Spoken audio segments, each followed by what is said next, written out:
Hello दोस्तों, नमस्कार, प्रणाम। तब आप सब कैसे हैं? उम्मीद करता हूं कि आप सब अच्छे ही होंगे। मैं डॉक्टर जितेश बिहारी आज अपना तुलसी रिकॉर्डिंग स्टूडियो राजकोट में एगो बहुत ही अच्छा गाना रिकॉर्डिंग भइल बा, जेकर कलाकार बानी बासुकी कुमार सिंह। आइए गाना के बारे में कुछ इनसे बात करते हैं। मैं बासुकी कुमार सिंह जो कि तुलसी म्यूजिक में एक छठ गीत रिकॉर्डिंग किए हैं और आप लोग से अनुरोध है कि तुलसी म्यूजिक पर जा कर के सर्च करें और हमारा गीत को गाना सुनिए और गाना में कुछ कमी है वो आप मुझे कमेंट करके बता सकते हैं। तो चलते हैं गाने की ओर, बिना देरी किए हुए गाना सुनते हैं और आपका कमेंट का हमें इंतजार रहेगा। प्रेम से बोला छठी मैया की।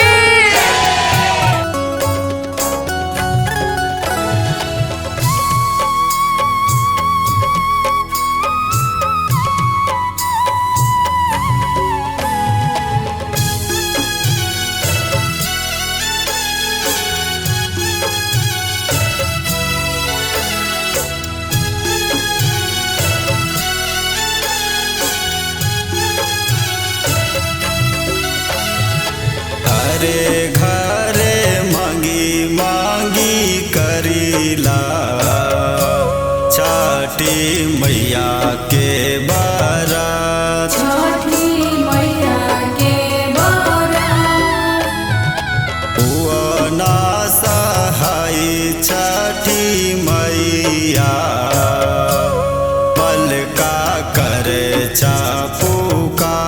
बलगा करे छबुका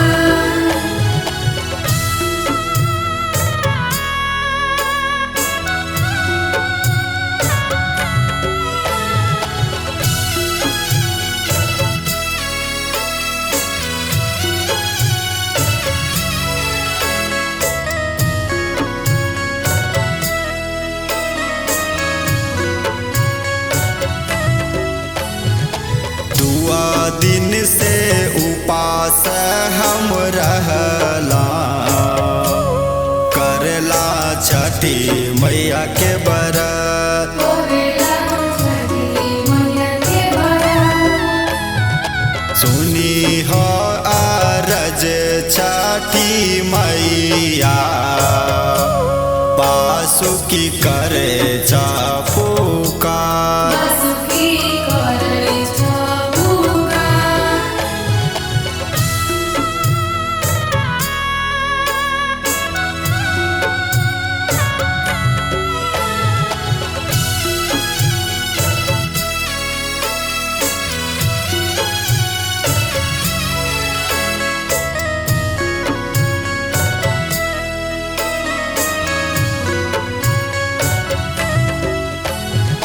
हथवा में सुप आरू पाँचो फल लेके बल का तैयार। लेके बलगा दैया हुआ ना सहाय छठी मैया बल का करे चापुका।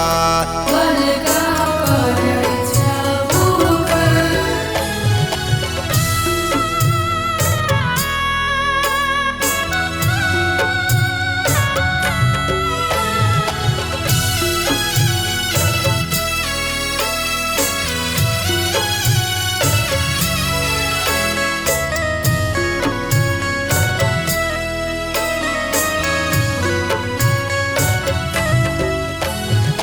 आंधी के डला हम चलला छठी मैया के री घाट। छठी मैया के बारात इया बारग छठी मैया मैया